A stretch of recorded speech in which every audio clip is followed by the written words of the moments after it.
here. So you were saying that at Williamsburg, you're open for business? Oh yeah. We never close. So how do you do that now? Are you just primarily having people call in and come and pick up? No, we're open for slices again. We were closed for like a month, and we were just doing pickups and deliveries, and now we're open for slices So again. just walk up and buy slices. That's how it's always been. So nothing And do really. you sell whole pies if somebody wants a whole pie in a box? Yeah, we do like most of our business is delivery. It's always been so. Oh, okay. I didn't know that because I haven't been to it.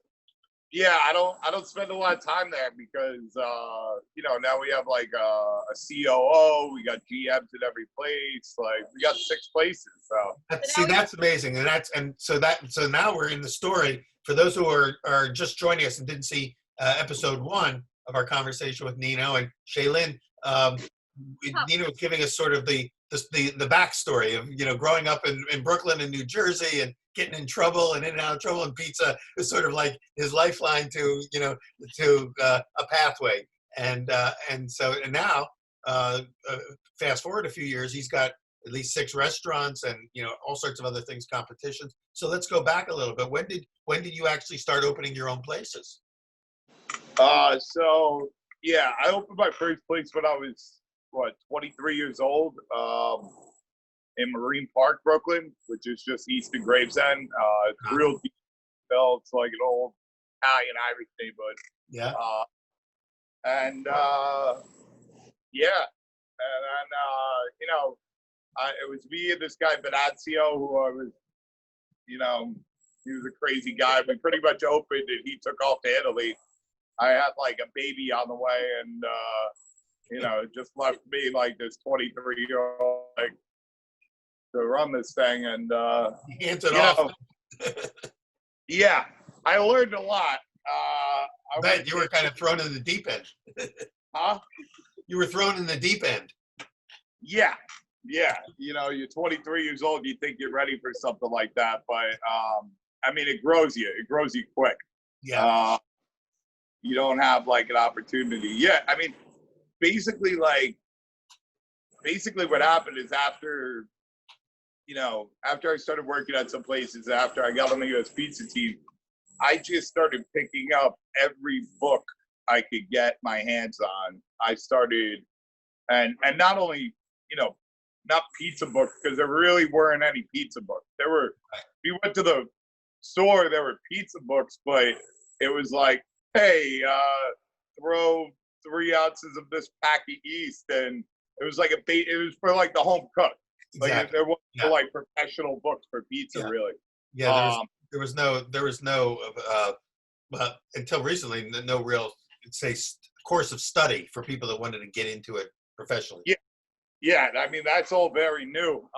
So yeah, basically what I was doing was I was at first I was looking at a lot of chefs. I was picking up a lot of books that were more chef driven and learning about ingredients and stuff like that. And then one day this like light bulb goes off in my head, and I'm like, because I used to bounce around. I made it a point that don't stay anywhere for more than 3 months, because in 3 months' time, you're gonna learn all the good and learn all the bad. And unless you've got something wrong with your brain and you're not paying attention, you know what I'm saying? So you can take the bad and learn from that. You take the good and learn from that, and then you move on to the next day, because everybody has. But yeah, when one day this light bulb goes off in my head, and I'm like, wait a minute, why am I looking at pizza guys?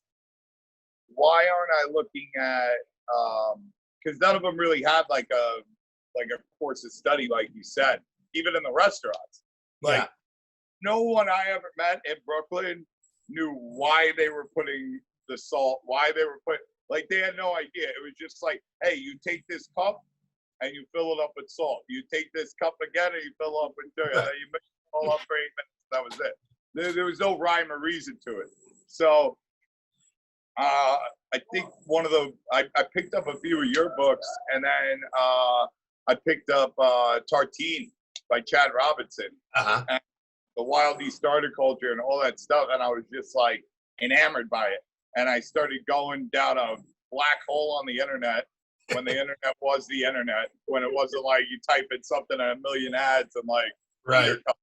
you know, you used to be able to find real stuff real easily. Yeah.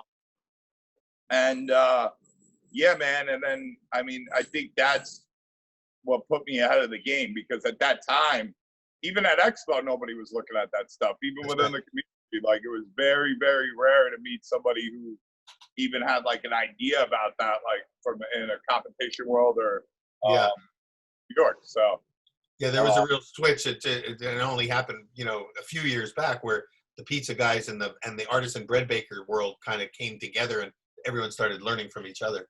right. I mean, I just took like, I mean, at first I was trying to like, you know, do it how he was doing it, and like, you know, the 70 and 75% hydrations and this and that, and then kind of just like dialed it back, and I was like, wait, let me just take everything I can from this, kind of, you know, learn from this, and then create a product based on pizza, because I knew how to make pizza, I knew how to mix pizza. So, but that's been that journey hasn't stopped till today. You know what I mean? Right.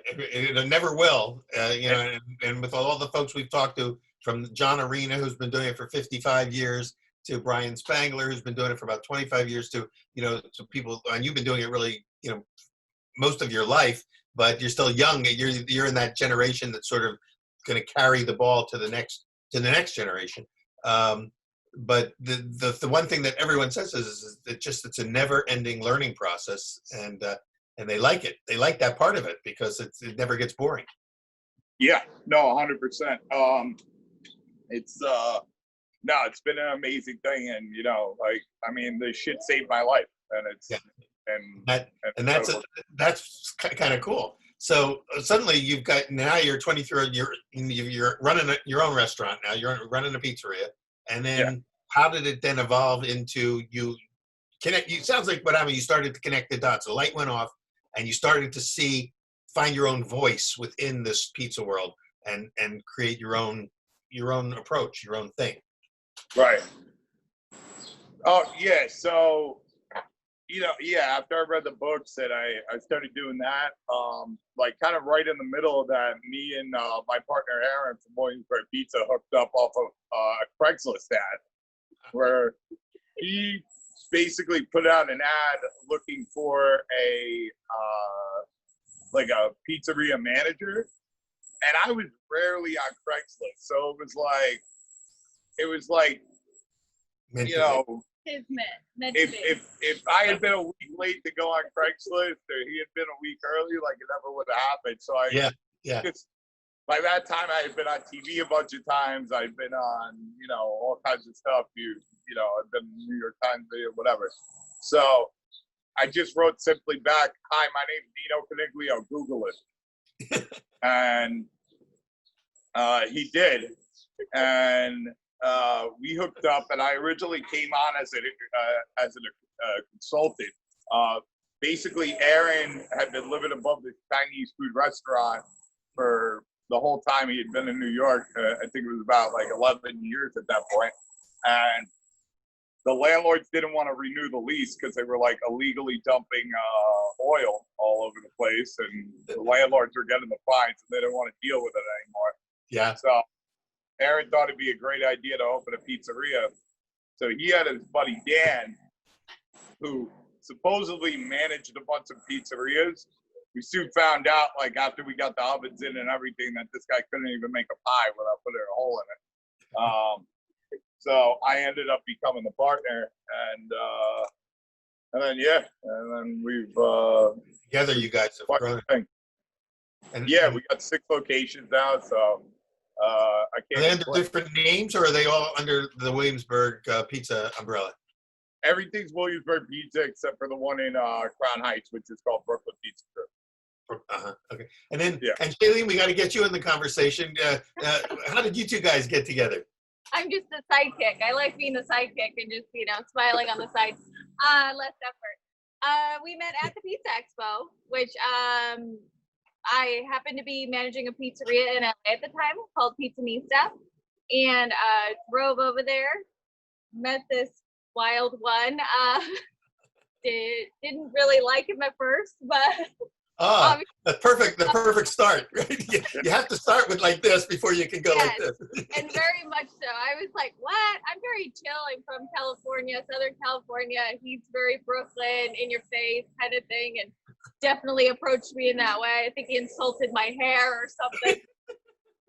It was a backhanded compliment. It was like, your hair looks better yesterday or something like, like something like Yeah. that. And yeah, a week later I moved over to Brooklyn with him. So clearly I liked him after a while. That's what they call in the movies meet cute, right? You start off like, and then sparks happen. So this is exciting. What we want to do is continue this conversation into our next episode, because it's amazing how fast the time goes flying here when we talk. So we would love to do a third episode, maybe even a fourth, with you guys, and we'll talk more now. You've taken us now into your entry into the pizza world. You mentioned in the first episode that you started some competitions, and then you started to actually create your own media world. And I know I've had a part to play in all that. Don't you have kind of a marketing and media background? Yes, and social media and pizza. So it's perfect. So all the pieces are falling into place. So we'll continue this story in the next episode with Nino Coniglio, and they're coming to us from Bushwick, Brooklyn, and we'll see you on the next episode of Pizza Talk.